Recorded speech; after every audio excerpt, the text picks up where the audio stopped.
So we were all classroom teachers once upon a time.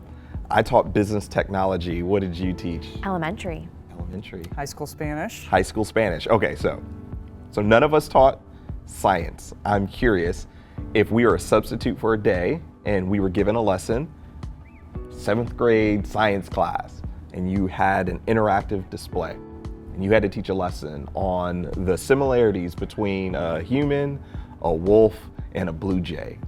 How would you teach that?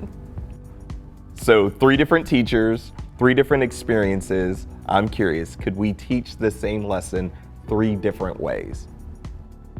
For the more traditional teaching setup, the educator could cast their device onto the interactive display and annotate on top of the screen to demonstrate to the class how a blue jay, a wolf, and a human share similarities despite being very different.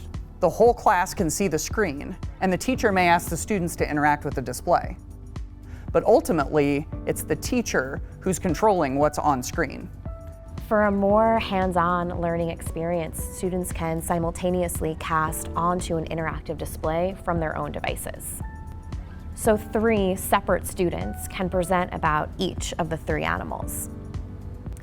And together, the entire classroom can talk about the similarities they find. This promotes collaboration across the entire classroom with a chance for kids to work hands-on. Finally, another way that the students could use this interactive display is in a rotation station.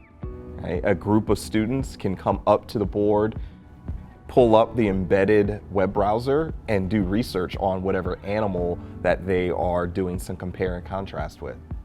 Then that small group of students could draw literally some of the comparisons and the contrast between the different types of creatures using Venn diagrams, annotating directly on the board. Students can also cast their own devices onto the screen during this time. So ultimately, the students can learn and explore on their own, which leads to a student-led learning experience. So that's just 3 different ideas, and it makes you think, how else could we utilize an interactive display to transform teaching and learning?